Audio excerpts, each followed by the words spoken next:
Ed wakes to a strange sight and can't make sense of it. A girl calls his name. He opens his eyes and the vision fades.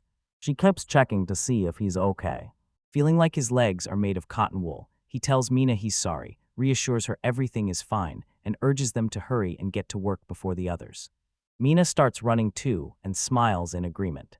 A girl hangs the laundry out and sings about how she cleans, washes, and dries it. She says it is a beautiful day because they have work today. Mina keeps calling Ed, but he does not hear her. Ed thinks about what happened. The hero cannot understand what he saw when he fell. That was his former life. Mina screams into his ear. He only hears her then. She asks what happened and says she might hit him. The man tries to talk her out of it, and a smiling girl promises to heal him. Ed is very surprised. She laughs and shouts that it hurts. The hero replies he understood everything and promises not to do it again. The heroes get paid for their work. Mina counts out 3 coins. The woman says they gave extra. The girl thanks the woman. As the women begin talking about them, the heroes leave. One objects to having to let those kids in again, and the other agrees while noting Mina works a lot. Ed listens in silence as the first woman says they are children from the slums, the black-haired man and the girl. Mina pulls him aside and urges him to come quickly. He agrees and tries to convince himself he doesn't care. Today you won't have to worry about food. They hand the man a bag with 3 coins, ask him to give it as usual, and add some beans.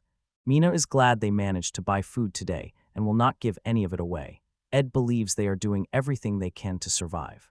8 years ago the city fell, and refugees settled outside Tria's walls. Locals call the area El Herda, and many here hope to return to the city and live a happy life. That seems to be their goal. In 6 years, Ed has never seen anything outside this place. The heroes enter Melon Hospital, and Mina calls out that they're home. Inside, a woman apologizes that she has no money. The other woman says it's fine and she can pay when she has the money. Everything is fine now. Mina's mother greets Mina and Ed. Mina throws herself into her arms and says they did the laundry today, and the mother praises them for it. Mina says they got 3 copper coins for the work and also bought beans. Mom says the beans are healthy, so they will cook them for dinner. Turning to Ed, she praises him too. The woman promises to cook dinner soon. The boy agrees. He says this is his house, where he, Mina, and his parents live together. The heroes around the table thank Monsieur Le Fallier for his blessing. Mom says Dad will be late, so they will start eating without him. Mina wishes everyone a good meal. Ed takes a bite and winces in horror. Mom asks what happened and wonders if the beans are bad. The boy denies it. The girl eats some and says they taste completely normal. The hero agrees. The beans are cooked the usual way. Now he's had a taste of it from another world. The heroes fall asleep. Ed now understands that life here is truly terrible. Mina inches closer and murmurs his name in her sleep as he hugs her back. The girl murmurs that Ed is warm. The boy feels he needs to get out of this. Mina says it's a shame. They have absolutely no work today. Ed agrees and hopes Mom can earn money today. They care about people too much to turn them away. The girls start eating air. Mina keeps grinding her teeth while the hero asks what she is doing. She points to the cloud and says she is eating it. The cloud is so big you can eat too much of it. Sad Ed calls her by name. Her stomach then rumbles and she laughs in embarrassment. The hero can no longer live like this. Grabbing her hand, he pulls her along. She doesn't know where he is taking her. They arrive at the field. Mina doesn't understand what's happened or what he's doing. The man tells her to pick wildflowers too. She asks again. He says he's looking for edible grass, which surprises the girl. Ed adds that some flowers are edible, and the neighbor once ate too many because he knew they were edible. If you know which flowers you can eat, the man doesn't finish his sentence. At that moment, a beetle attacks Mina. Ed, the hero, thinks about food and now remembers his past life, and along with learning how bad it was, he gained many useful things. The hero starts gasping for breath. Mina asks what happened. The hero suspects this is evaluation magic. Windows appear before his eyes, showing information about the plants. Each window shows details about what he saw. The hero shows it to Mina, but she doesn't understand what he wants, so Ed realizes she can't see, and he checks the evaluation window, thinking the ability should be normal. They only need to try the raven eye. A man waves some grass and says they will always gather it from now on. Mina doubts this, but the man reassures her that the grass is edible. Worried she will get a stomach ache, the girl asks if they really plan to eat it. Ed lights a fire and tells her she does not have to eat it. He offers to try it first so she can see everything is fine. If his memory is correct, the young shoots can be eaten whole. Crumbling rock salt, he realizes complex dishes cannot be cooked here. Beans contain several toxins, so they must be fried thoroughly. Mina still hesitates, then smiles at the delicious smell. The hero announces it's done. A rating window opens above the food. The window confirms everything is cooked correctly. The boy tries it. Mina brightens and asks how it tastes. Ed says it's not that bad. It would be better with some seasoning. It tastes like peas. After a brief pause, the girl calls out that she wants to eat too. The boy is startled by her reaction. Mina tastes it and says it's bitter. She notices a bitter taste but likes it, so she starts eating quickly. Ed asks her to slow down. Only a little remains. Later, Mina asks if there are more, and the hero reminds her they need to make sure they are safe first, telling her not to overeat and get sick. Now the mother returns and asks the children to forgive her because dinner is today. She stops speaking in surprise. The hero says Mina ate and then fell asleep. He can't explain why he remembers a past life or where this strange magic came from. This power lets them live better. Ed promises to make Mina happy and now feels more confident. Mom says it is good. Ed remembers his mother asking for his forgiveness when she had to leave and apologizing for not being able to stay with him. At that moment, the hero did not understand what was happening. The woman went on, saying he should not care even if people said bad things about his dark hair. She did not finish. His mother handed him an item and told him to sell it if he ran into trouble, and Mina's father then asked whether Tamaria really wanted to leave, which she confirmed. She had to take care of her son, so she left. Remembering his mother in a dream, the hero wakes when Mina kicks him in the face. The man says the day's work is over, drives out those who remain, and tells them to return to the slums, adding that even if they stay, they will not succeed. He pushes the hero and shouts that people with black hair do not belong here. Ed rubs his head and says it was bad. A man arrives, brags about how they landed the job, asks whether the hero is jealous, and recognizes Harris. He agrees, says they really won't find anything here, and urges Mina to leave quickly. Mina agrees and runs off with him. Harris wonders who they are. His comrade remarks that the heroes are stubborn. Mina is glad they are about to start collecting. Mina spots a crow's eye. The boy praises Mina and calls it a bean. The boy thinks they can gather a lot of food. He wonders how capable he is. Mina keeps gathering grass. Ed tries shouting the word evaluation, and many windows appear before him. Surprised he can assess everything he sees, his head then starts to hurt. Believing he's been using magic and that each use makes him weaker, the boy is approached by Mina, who asks what happened, while a window above her head shows her name and that she is an elf. Ed says nothing happened, and they need not worry about food because it's not magic. The girl agrees, and he explains this place has many poisonous plants mixed with edible ones, so people from the slums do not touch them. He realizes things are not so bad. The evaluation window shows what is edible. Holding up dandelions, the hero says they are edible. Mina asks if they are edible and says Ed is amazing and knows everything. The guy laughs and agrees. The girl asks if it's magic. The hero says it's not hard, just evaluation magic, and credits her. Mina thinks. Mina shouts that Ed is a cool hero who uses magic. Ed wonders whether she truly understands him. He asks her to keep it secret because he does not know what it is himself. Mina shouts that she understands. The hero suggests they continue gathering edible flowers. The girl agrees happily. Mina rolls in the grass while Ed gathers some of it and thinks there is a lot of useful stuff here. In the slums, the only thing they can get is rock salt to try to make the food tastier. The hero decides he needs to keep searching. Then a girl calls out and offers to show him something oddly shaped. She finds it interesting. That guy understands what it is. Arriving home, they say they are one step ahead of their hungry stomach and ready for a delicious meal. Ed realizes there's not even a knife in the house, so he uses his mother's thing. He starts mowing the lawn. Mina admires him and calls him cool. The hero explains that it is important to boil to remove the alkali, then chop the garlic and make the sauce. Mina agrees when he asks for help. Ed suggests taking more beans and asks her to sort the other herbs. Father returns home and is astonished by the sight, wondering if it's really a holiday. Mina greets him. Mother says she was surprised too because the children prepared it all. They decide to begin eating before it gets cold, thank La Folie for his blessing, and wish each other bon appetit. Mina is thrilled. It tastes wonderful. She asks about the flavor. Dad wonders if it is just wildflowers. Mom points out they have no scent. It says garlic sauce is the best. Second course, crazy beans. She notices they are very different from regular beans.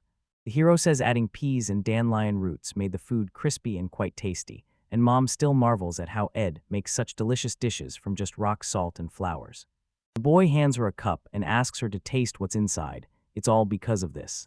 Everyone tries it and can't help smiling. The third dish is Elle's mushroom soup. The parents enjoy its taste. Ed says he boiled the mushrooms in bean broth and Mina shouts that she found them herself. Dad knows such delicious dishes can be made from wildflowers. Mom supports him. Before this, they had completely different food. The girl says happily this is her first time eating such delicious food, and she wants to eat it again. Now she sees her mother's reaction. The woman asks to be forgiven because she cannot. That cuts her off and says it's his fault. Ed steps into the conversation and tells Mina everything is fine. Now they can enjoy delicious food every day, and when he asks, Guido and Meln agree. Mina supports them too. Shouting that Ed is their savior, she agrees with everything while the hero watches and chuckles. The girl tells everyone bon appetit, then quickly starts gobbling the food and saying how delicious it is. Guido says he is glad he can eat his fill in the morning. Milne thanks Ed, and Ed says there is no need to thank him. The father notices the boy looks like Tamarius, and that the mother raised Ed well too, and he wants to say something about his father, but Mina says she is finished. Full and unable to take any more, she says Dad apparently didn't bring home much earlier and asks him to try harder. Guido laughs and says it will be hard, and the others laugh too. As he prepares to leave, the father turns to Ed and Mina and says gathering is fine, but asks them not to go too far into the forest because it is dangerous, and the girl asks him to try harder at work. The hero reminds Guido of their conversation, but a man interrupts and says Guido doesn't know what he's talking about. Ed remembers the words about his father, but says aloud that he didn't mean anything. Mina is gathering grass and humming, and the guy thinks he still hasn't cared about his parents and maybe should ask about them, but the girl interrupts his thoughts. Holding up the wildflowers she picked, she says they can eat beans again today and wonders if Ed will feel better if they eat a lot. The hero tries to hide his condition and asks whether he really looks bad. Mina realizes she must have been mistaken. Ed thinks the same of her.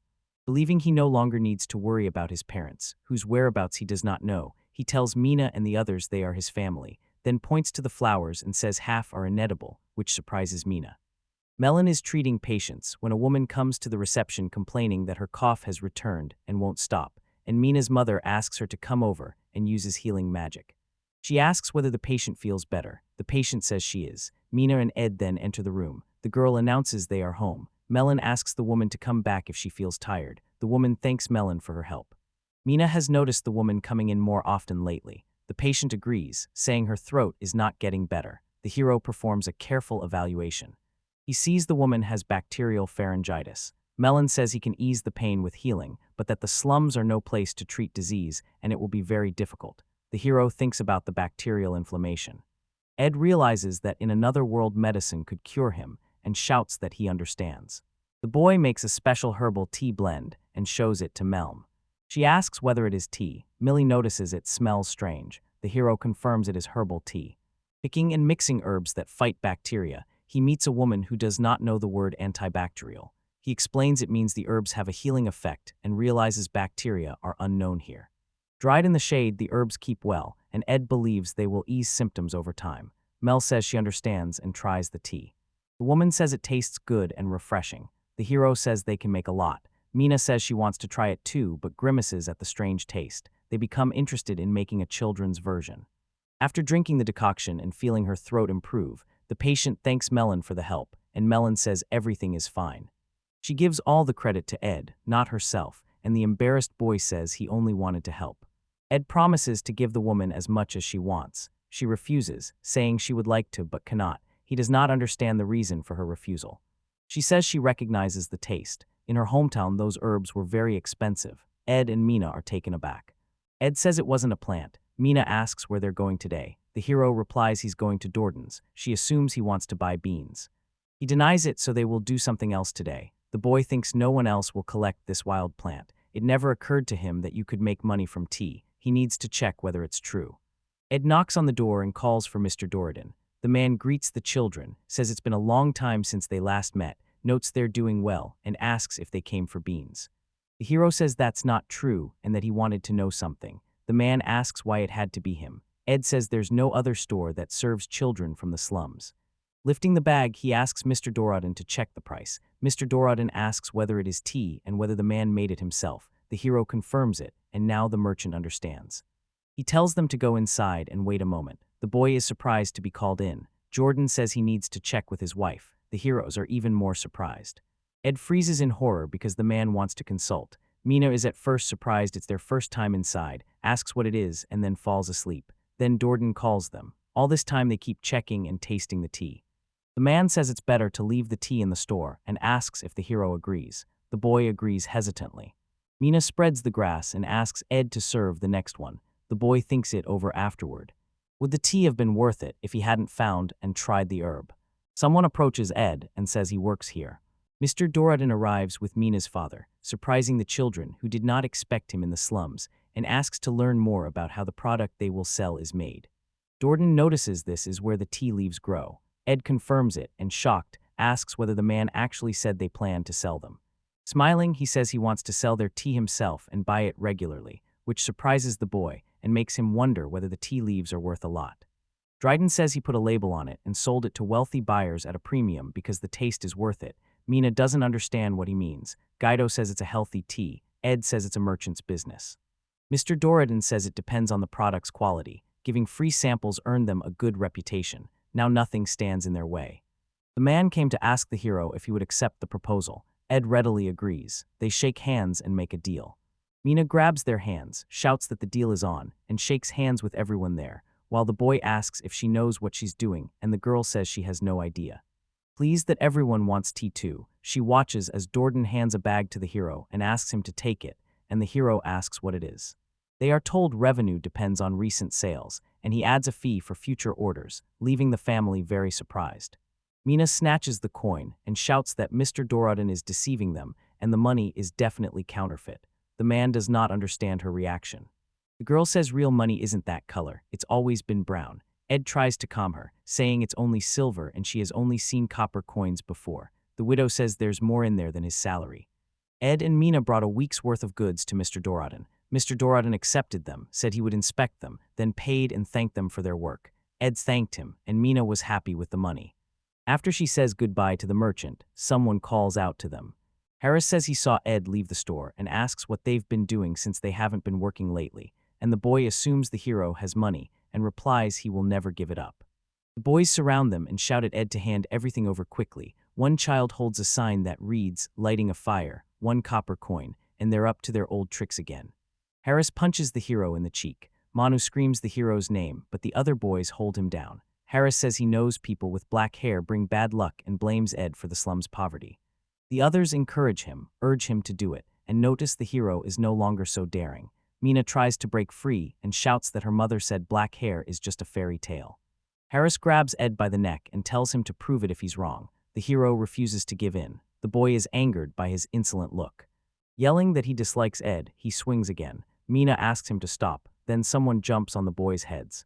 A child is screaming for everyone to stop. The hero is stunned. Everyone recognizes Rania.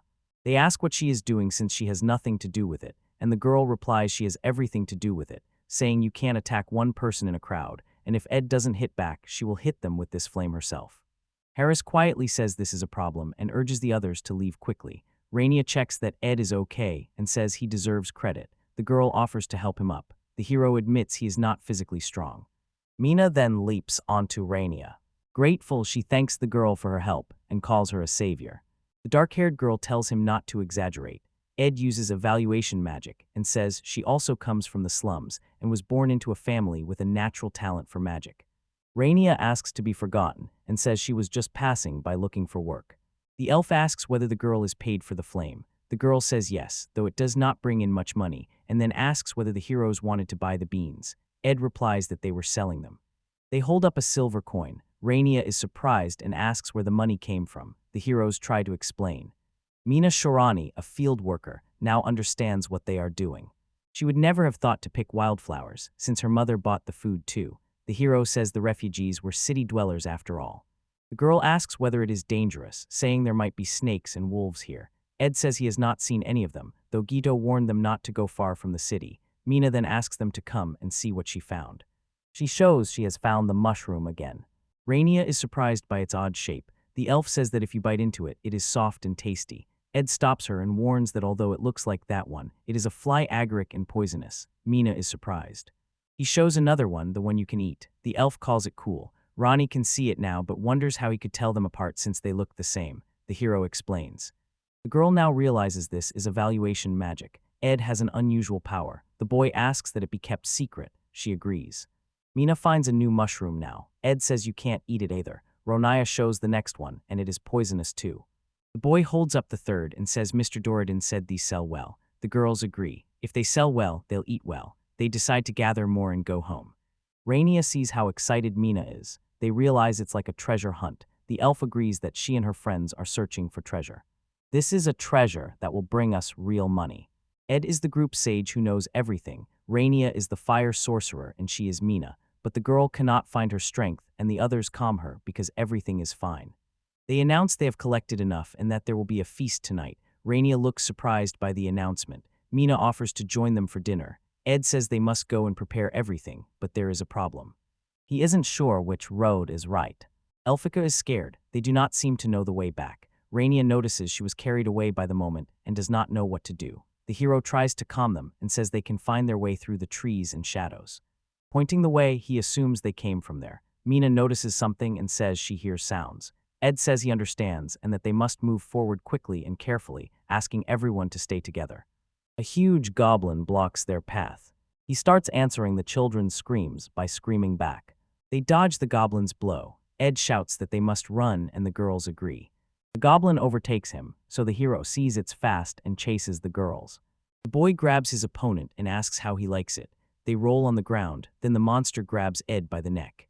Ronnie yells that she will act and unleashes fire magic. The goblin bursts into flames and screams. Mina and Ed are stunned by the power. They are frightened when the goblin gets up and chases them again because he won't give up. The monster attacks the hero again, and he can barely hold on. Rainia has no strength left, and Mina begins screaming Ed's name louder and louder because she does not want to die. The elf screams that they will not lose. At that moment, something happens to the boy. A sudden surge of power tells him he can do it now. Ed headbutts the goblin, grabs his weapon, and strikes back. Here is how he gets rid of the monster. Staring at his hands, the hero considers the power. An inscription appears beside his hands, calling him blessed. He assumes Mina did it. The girls rush over and ask whether he is okay. Grateful, he thanks them for their help. Mina doesn't understand and says she did nothing. Ed doesn't know how to explain it and suggests they talk when they get home. First, they must leave the forest. Then they hear strange noises. 3 goblins step out of the thickets. This scares the heroes. 8 years ago, monsters poured out of the demon kingdom, and people fled from the horde. The horde moved through Merlia's northern city, putting Alania directly in its path, and its misfortunes did not end there. Merlia was in political turmoil. Afraid of war, the feudal lords refused to send troops. Surrounded by monsters and without help, the only option was to flee the city. They thought that, but things turned out differently. To his surprise, 3 goblins came, and he realized this was very bad. The hero tells the girls to run while he distracts the monsters. Mina hesitates, but the boy urges them not to look back. The girls scramble for an excuse, and he shouts that everything is fine. The monsters attack. Ed shouts for the girls to run. They worry about him, but the hero attacks the goblins in response. Suddenly, someone leaps from the bushes, attacks the monsters, and the goblins scatter. The hero finishes by saying that children should not go into the forest alone and asks whether they are hurt. His assistant appears nearby. Ed is thanked for the help, and Mina and one of the heroes scream as they recognize each other. The man is Guido, Mina's father. The man tells the children this is why he warned them not to leave the city, because they almost lost their lives. They do not understand. Mina is very frightened by the scream. Guido exhales. Holding the children, he says they frightened him badly, apologizes, and adds that it's good they're safe now. Mina apologizes, but the man says everything is fine, and the archer adds that they are very lucky because they were also following the goblins' tracks. Rainia asked if they were hunting goblins. They said they were monitoring the monster on the Lord's orders for the Seekers Guild. Mina asks whether this is Dad's work. The widow confirms and shares a story from before they were born, and he asks whether they know the story of the stampede in Aldania. Ed says the man who escaped founded the Slums. The archer cuts in and confirms it, saying those creatures can destroy an entire city. The hero says this is why the Lord watches them. Ed thinks it over. The men see that things are better now. They choose who will deal with the monsters. They spot one more.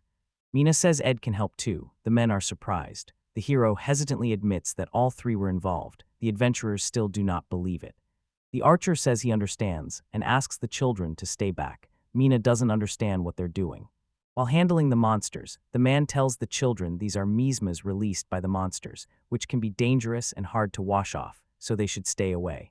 The widow explains that even after 8 years, the refugees cannot return to Aldania because the miasma the horde brought still corrodes the city. The archer asks Ed to take it and warns him not to touch it with bare hands. Ed recognizes it as a magic stone used as a source of energy alongside magical crystals and objects. The hero asks whether they can take it. The man says they beat the goblins, so the loot belongs to them, and selling it will bring a nice profit, not bad for one adventure. Ed agrees. The men say forest slugs will eat what's left, so they advise the little travelers to go back to the city. Rania calls to Ed, asking forgiveness. He admits he invited her and put her in danger. She says she's fine and wants to apologize. The hero is surprised. The girl says she once believed he couldn't stand up for himself, but Ed proved otherwise and became a brave man who faced the monsters. She apologizes and thanks him and Mina for keeping her safe. Mina screams along with the light. At last they return. Ed says it's been a long day. Guido calls the children and asks them to listen to him. The man says he doesn't want to endanger them, but there's a problem. He is sure he cannot stop them from going into the forest for food. They are poor because the adults do not go foraging. Living behind walls does not prevent the inevitable danger of monsters. On reflection, he wants the heroes to learn to defend themselves. For example, how to spot and avoid danger from knives. Guido asks the swordsman to teach this to the children and asks him to share a tasty mushroom he picked up on the way back. The father tells Mina it is time for her to learn magic. Her mother will explain everything so she can help Ed and Rania if they are in danger. The girl stands stunned, unsure she can cope and still needing to study. Rania encourages her as they use magic too. Ed tells her not to worry and says that Mina definitely has magic talent and he guarantees it. The elf asks repeatedly and the hero confirms each time. Mina says that since Ed said so, she will definitely try her best. Everyone makes their way to the Trade Ventures Guild. The children ask whether outsiders are really allowed here. The man confirms it. Explaining they're always looking for new adventurers, he asks them to come in since it's a rare opportunity for them. Mina happily agrees and Rania notices Ed is still at the entrance. He remembers what happened half an hour earlier. Then Mr. Dordan told them he could not buy their magic stones. Ed asked why he refused. The merchant said the man ran his own sales network that reached beyond the city. The boy assumed the guild was the source of the connection. The swordsman entered the room and asked why the man hadn't said it directly. Dordan asked West to see the children off. West was surprised by the request. The swordsman led everyone to the noisy adventure guild.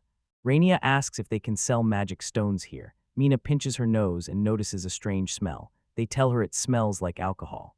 Rania notices Ed's odd reaction again and asks if he's worried. Ed says he's a little worried because there are many strangers here and remembers them talking about his black hair, calling him unhappy and telling him not to come near.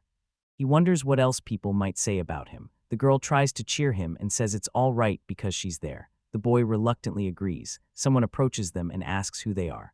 He wonders why the children from the slums are here. The heroes are frightened. The man notices the rarity and asks why the hero's hair is black. Rania searches for words as Ed covers his head. Mina shields them with her body.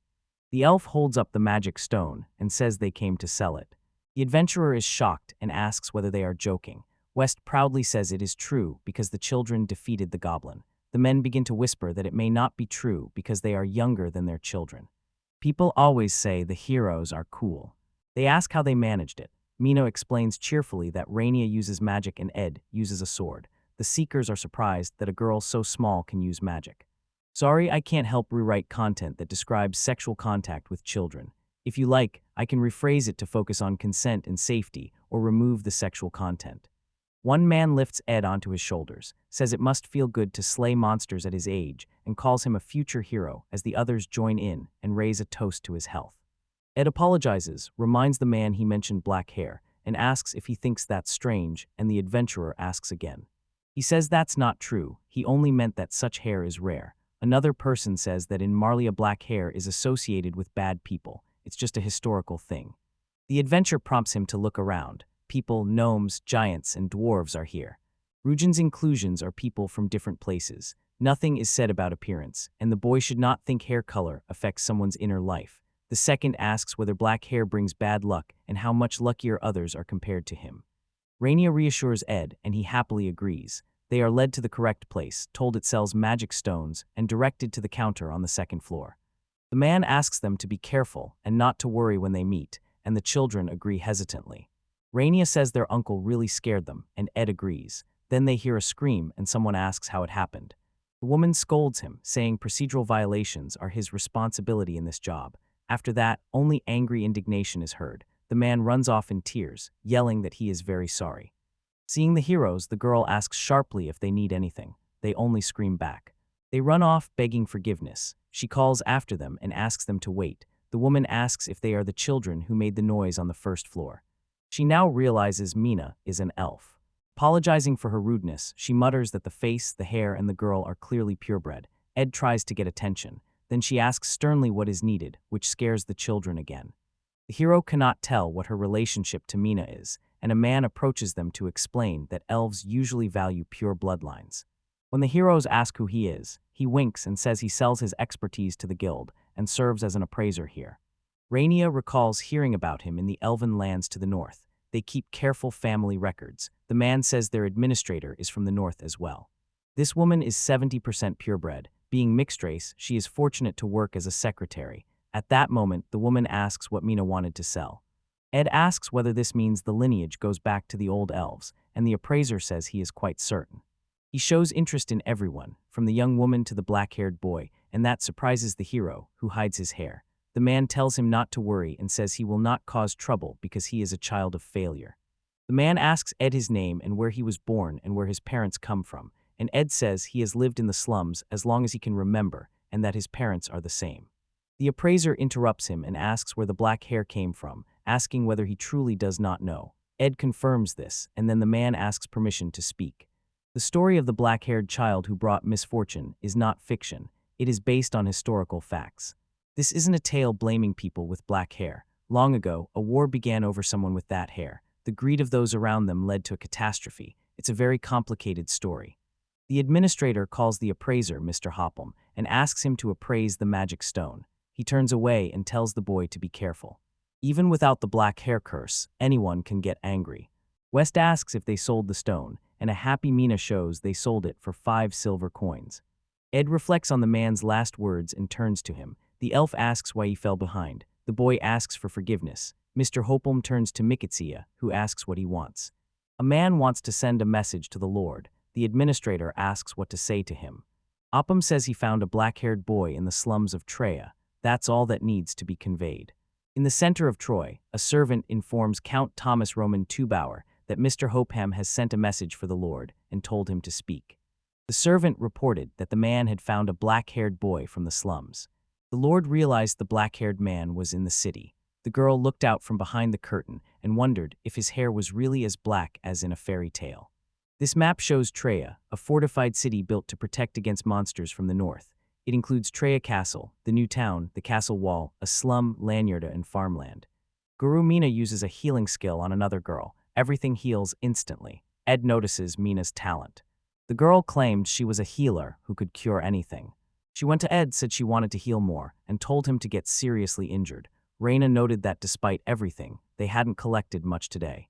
Ed pointed to tracks that showed someone had already been gathering here, said they might have heard about the expeditions and copied them, and Raina suggested they were stealing their food. He said wild flowers belong to no one. Be more concerned that someone may not know which plants are safe to eat. They might pick poisonous ones. The woman told the children to follow Ed and eat mushrooms. The hero hopes this won't cause problems for Melm.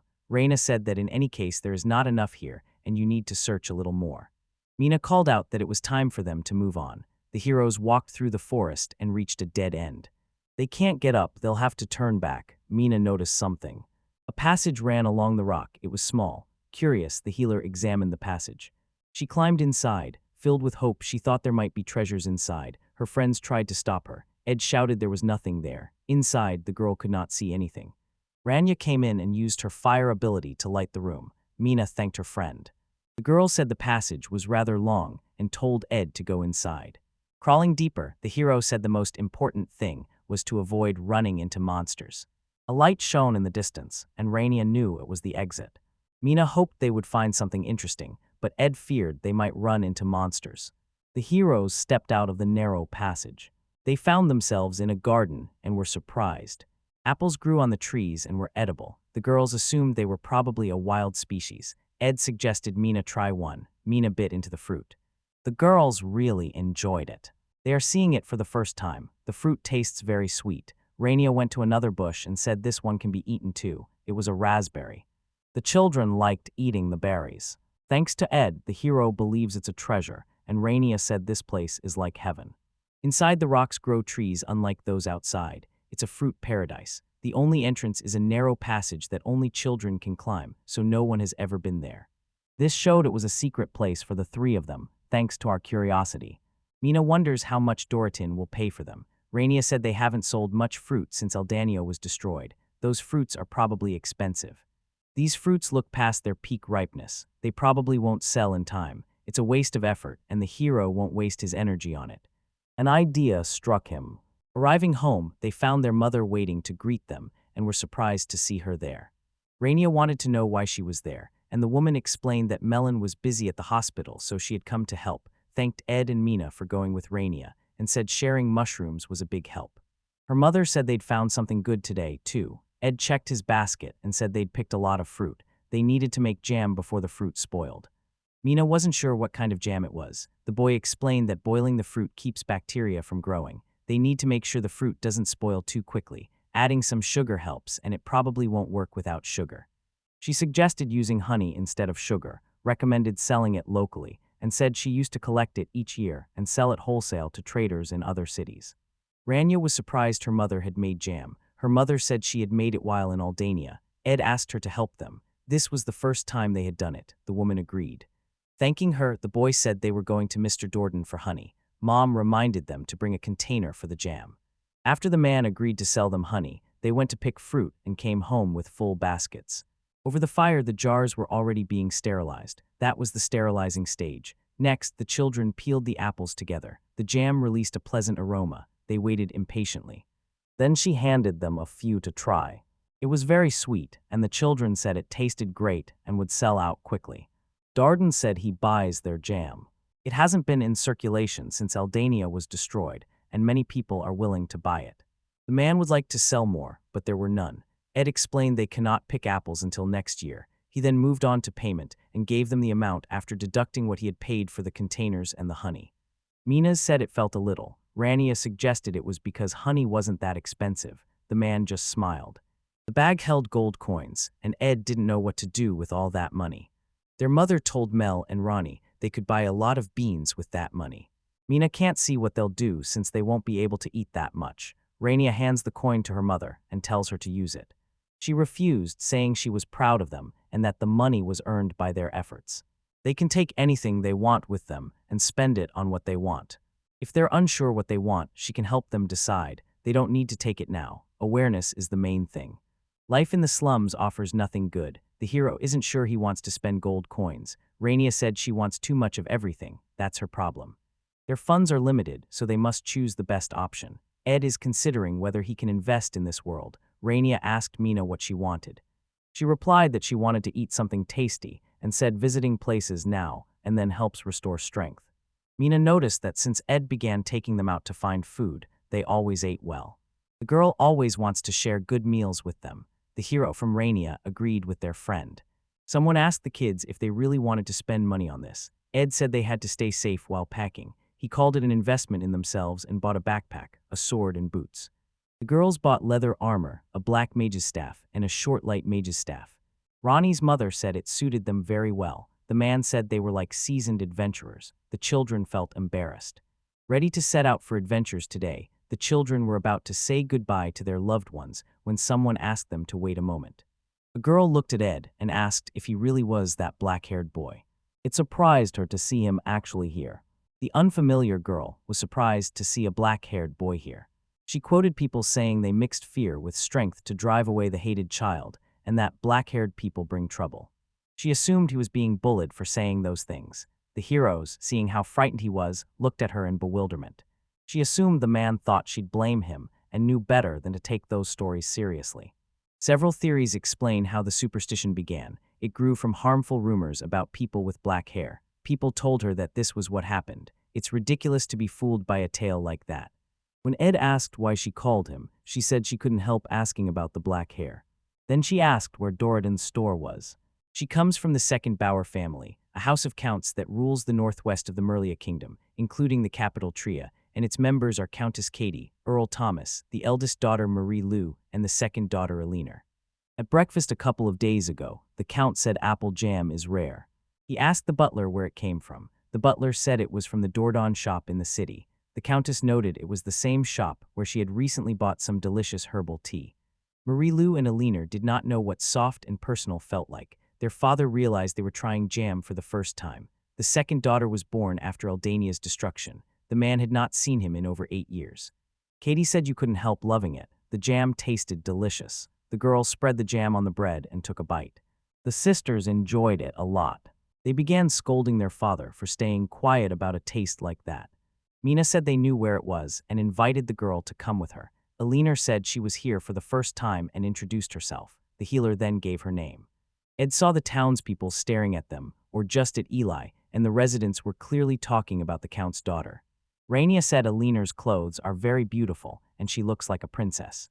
Mina twirled and said she had new clothes too, and Ed said that even if they were used they suited her, while Eli thought they were cute and lovely and suited Mina. She said she had spoken the truth, and the Count's daughter backed that up. The healer ran forward happily. Rania called her kind, honest, and good. Ed agreed with her. The heroes reached the shop door. Elener strode into the shop with a swagger. Having heard the shop sold apple jam, she asked them to give her some. The store owner asked Ed to come to his place. He asked why the heroes were with her. According to him, the girl only asked for directions to his store. Then the man asked whether the other man knew who she was. Confused, the man couldn't understand why the woman was here when she turned to him.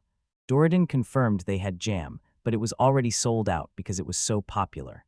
Eli felt upset she could no longer eat it. Mina asked whether she truly wanted the jam. In that case, they have it at home. Ed said there were 2 or 3 cans left, so they could share it.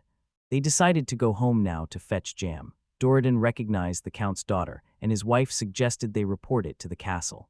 Elener thanked them for their help. She had heard it was rare and expensive, so she could hardly believe they had it. Their family was very wealthy. Entering the slums, she regretted what she had said. She asked what had happened here. Mina replied that it was Lenirda. Eli said she knew about slums, but it still shocked her. Someone warned they needed to be stricter with Lanyarda, or it would hurt Treya's finances. Refugees may keep coming, but their mercy will not last. Slums act like a parasite, eating away at a city's health. Sighing, the Count said this was a problem. The local children noticed Elener and thought she was beautiful. They moved toward her and asked for something. Ed and Minnie stepped forward to stop the children. The healer said this was her client. They realized she was their client and left her alone. Eli understood everything happening in the slums. Eli still does not understand why Mina took her there.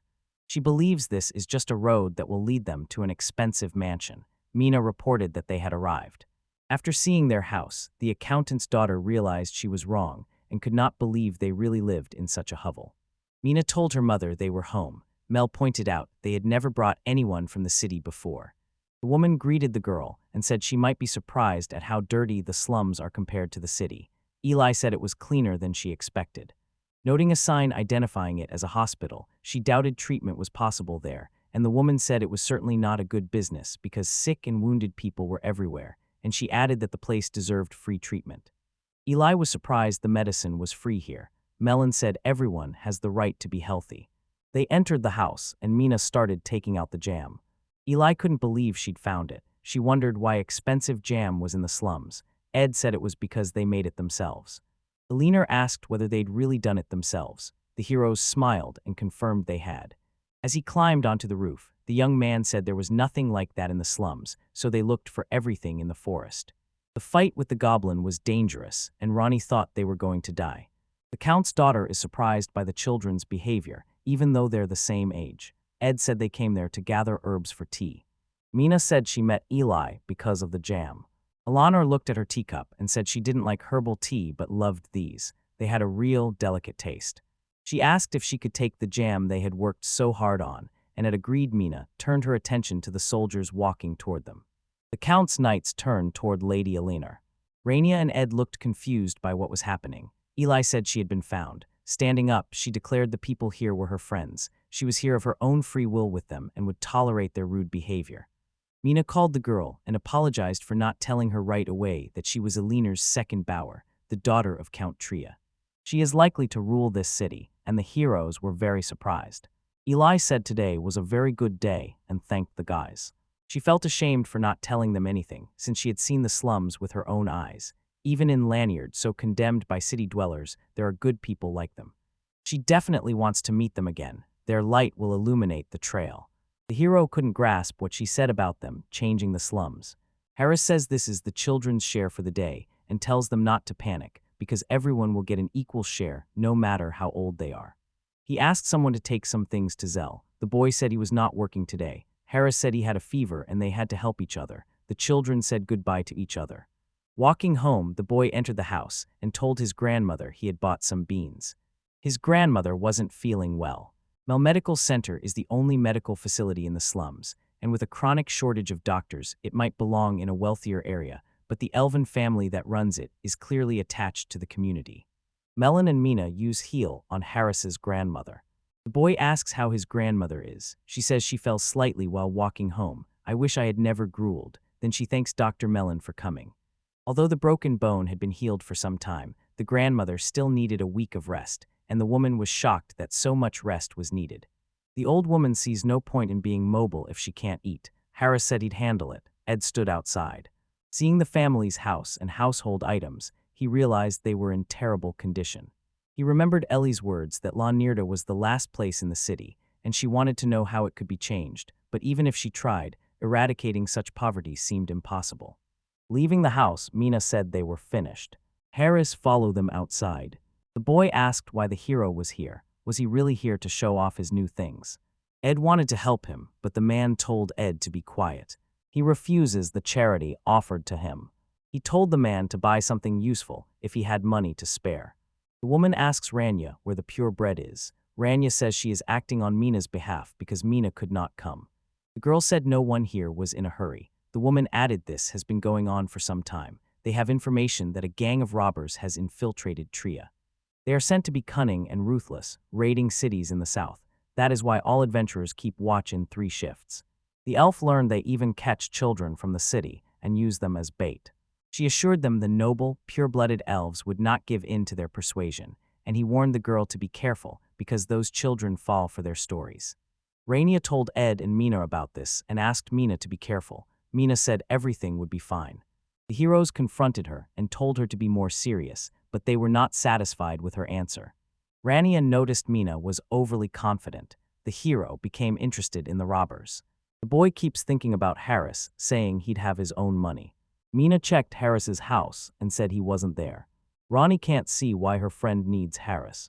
He shared his assumptions with them. The girls were surprised to learn Harris belonged to a criminal group. Ed said he would not confirm anything, especially now.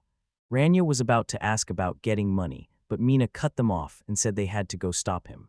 They must hurry to find Harris. The heroes split up. Ed went into the city, Mina searched the slums, and Rania went to the store next door. They ran around the city all day searching. He still couldn't find him, and all he learned was that the gatekeeper had seen him walking into town. He asked about the children who were with him. Rania said she saw them hiding but didn't have time to follow. That seemed suspicious. Suddenly Mina heard something. Hearing someone mention Harris, she ran toward the sound. The voice was familiar. It belonged to Ur's child. They ran into the alley.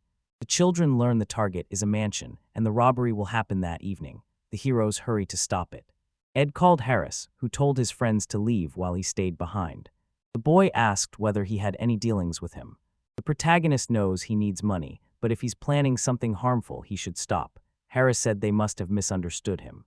Ed yelled at him to stop being stupid. Mina overheard their conversations and heard them planning the robbery.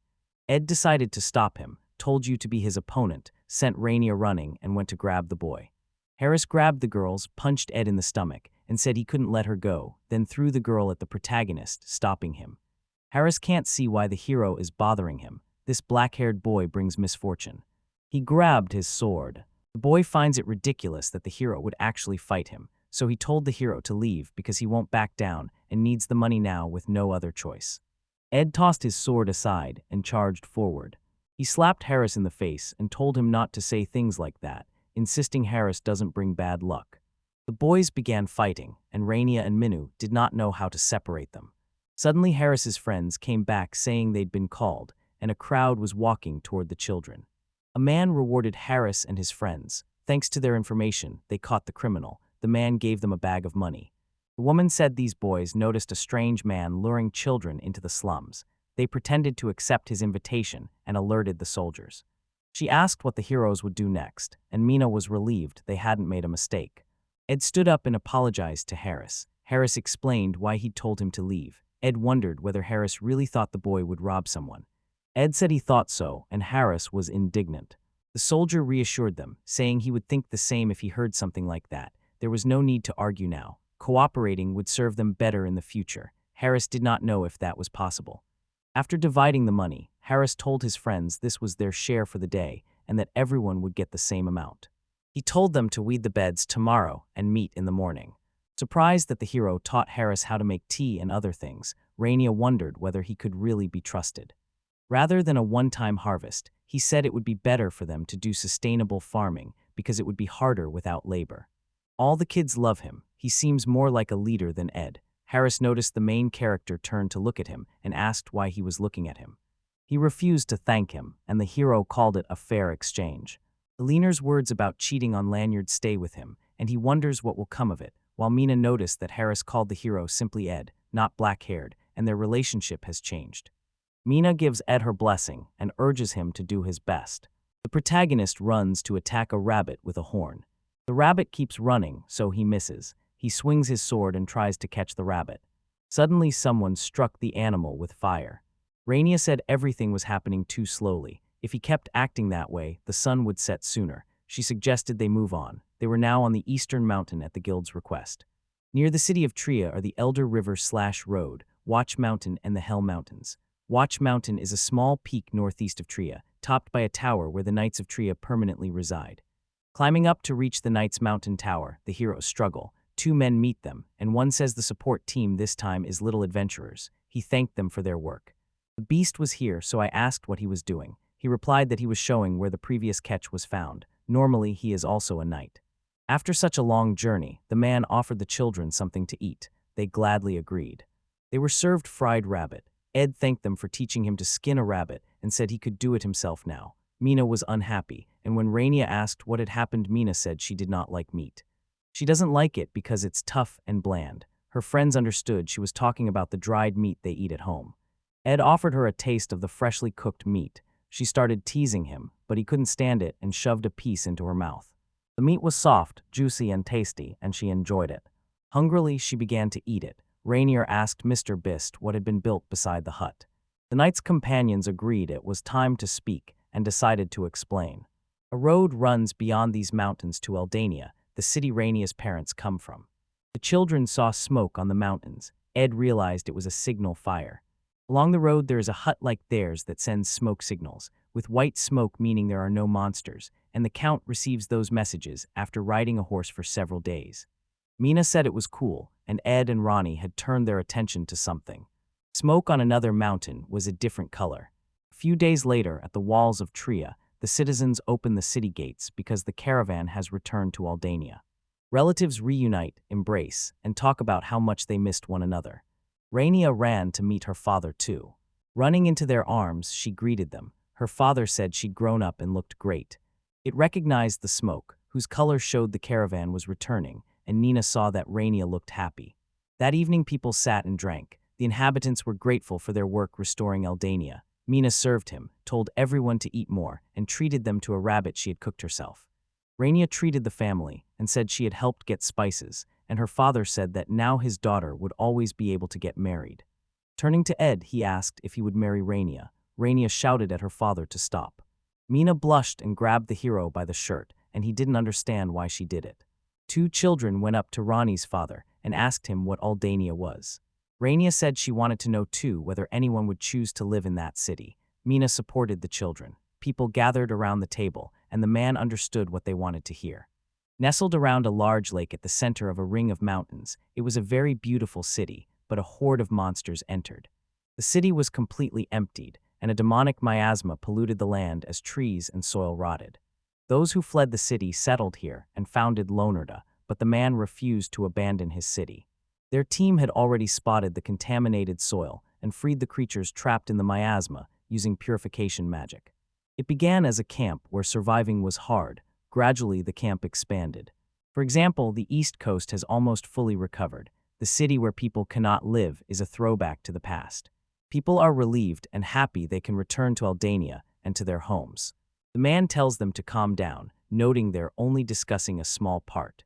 The girl believes that if rebuilding continues, it will happen eventually. The old woman says she can show her grandchildren her hometown. Harris noted that the grandmother would be bored if she had to live much longer. Mina saw everyone looking happy. Guido wiped away tears and said he was very happy for them. The girl felt tears welling up. The elf replied that he was crying from joy.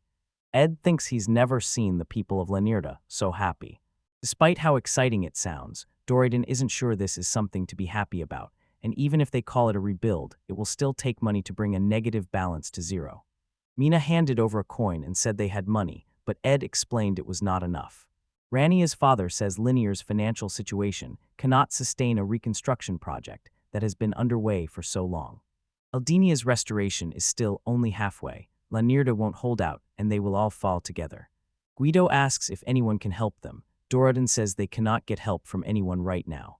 The man suggested that Guido seek help from the original source. Looking away, he said he could not help them because he no longer had any power. The seller thinks they have no other options until someone suddenly shouted for everyone to stop panicking. Ed said they were all adults here and asked why they were depressed.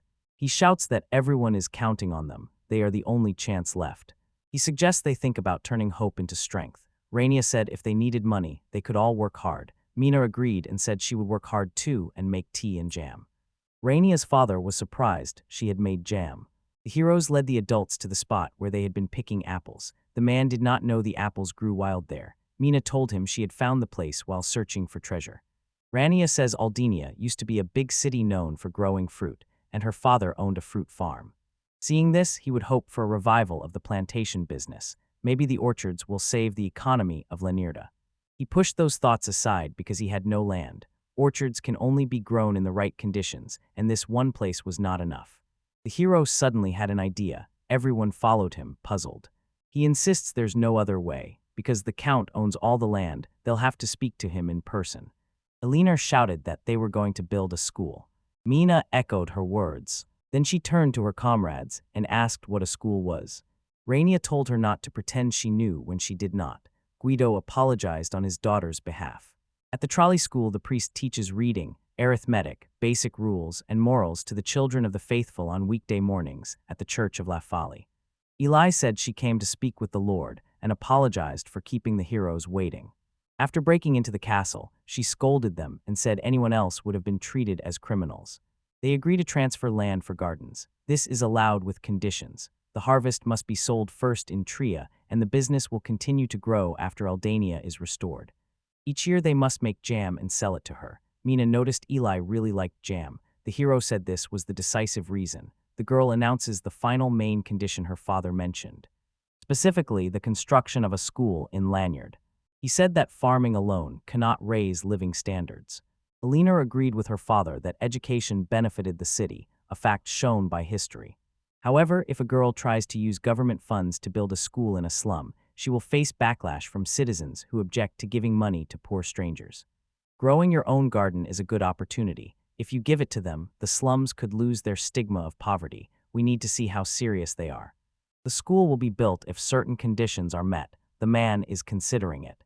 Ed said he would like to see a school built too. Most children from the slums cannot read or write, and those who can do so poorly. Take Mina. When she heard her name, she said she could count 1, 2, 3 many. The hero says it's also necessary to defend against robbers because a group recently caused riots, and Jordan stopped the man and said he was not against building a school. He is worried about staffing and who can be trusted as a teacher. Guido raised his hand and volunteered to be that person. Mina told him he had not been a good father, which made him see his daughter did not trust him much, and he had once dreamed of becoming a scientist, a better path than wielding a sword. He can become a teacher. Classrooms and outdoor classes need to be set up. It is tedious to get the Lord to notice them. Guido will recruit children. The leading candidates are Ed, Mina, and Ronia. The man was surprised that only 3 people came to the class. We are not claiming the Lord denied they had a real school. They needed to gather more people, and the children ran to do it. They began shouting that classes had begun and the children would be taught. Some knew what school was, some didn't want to study, and some only cared about money. Mina concluded they can't involve other children and Alania doesn't know what to do. Without warning, someone turned toward the heroes. Harris said he was in Melon Hospital. The sight of them was painful. Shouting, he asked the children if they were happy with such earnings. He tells them there is nothing wrong with going to school. Wisdom and knowledge can help you earn good money. They came up with the idea of picking tea. They must study or someone like Ed will take everything. Harris is going to school now and asked what the children will do. They thought it over, and one said that if Harris wanted him to go, he'd go too, and the other agreed. Ed thanked his friend for his help. The friend said it was not for Ed's sake but for Leonard's. Guido greeted everyone. He and his students decided to start with the alphabet. They want to understand what is written in the store. He asked the children to read the letters on the board. They read so well that he even began to cry. Mina saw it and assumed her father did not like working there. He denied everything. He suddenly noticed a boy clutching his stomach and asked the boy what had happened. He said he was hungry, and soon most of the children's stomachs began to rumble. The man was unsure what to do. Doran and his wife suddenly showed up carrying something, and the children asked what it was. The man said it was a school lunch. Ed asked why he was doing that. He said he had decided to help Ed and his family. For now they treat them, and they may return later as clients. While they learn, they will be fed. The boy sat by the house with his stomach growling. Alania came over, offered her hand, and invited him to join them, saying he could eat if he went to school. Leonard started. Mathematics, biology, magic, physical education, and agricultural work are popular with children, and the number of students is increasing. The bell rings and Guido announces that classes are starting. Eli points to the bell on the roof and says it makes the place look more like a school. Ed adds that the kids built the bell themselves to make reminders easier. Elener liked the idea. Then Al looked up as if he'd heard something. If he hadn't, it would be better to see it for himself. It would be great if they planned a real school trip. That's what happened when a crowd of children arrived at a place. They came to Leonard's farm thanks to their hard work. Guido explains that their families and neighbors work here and invites them to come and say hello. Alania greeted her father, who returned the greeting and included everyone else, and Ed looked around and said it was amazing how many trees had grown in such a short time, the man adding that former Elden magicians who had worked on the farms had come to help. Sales have already started thanks to them. They gave children the chance to try the results of hard work. Brought to the surviving seedlings from Alania, they should produce tasty fruits. The kids took a bite and loved it because it was sweet and delicious. Heading home, Ed ate an apple and talked about how school and the farm were going well. Mel suddenly rushes over to him and says something strange happened. A pile of coins sat on the table, the unpaid fees for medical care. As people began getting income from the farm, they brought some to her. What should they do with that sum? Mina began planning how to get them back. She doesn't see why her mother thinks it's a problem. Money shows gratitude. Giving it to her would make her happy. For a long time, their mother's work made them happy. The parents patted their daughter on the head and told her the money was a token of gratitude from everyone in Lanyard. Guido urged using the money wisely so it would benefit everyone. Ed decided to propose an idea about everyone who comes to their hospital that might please them.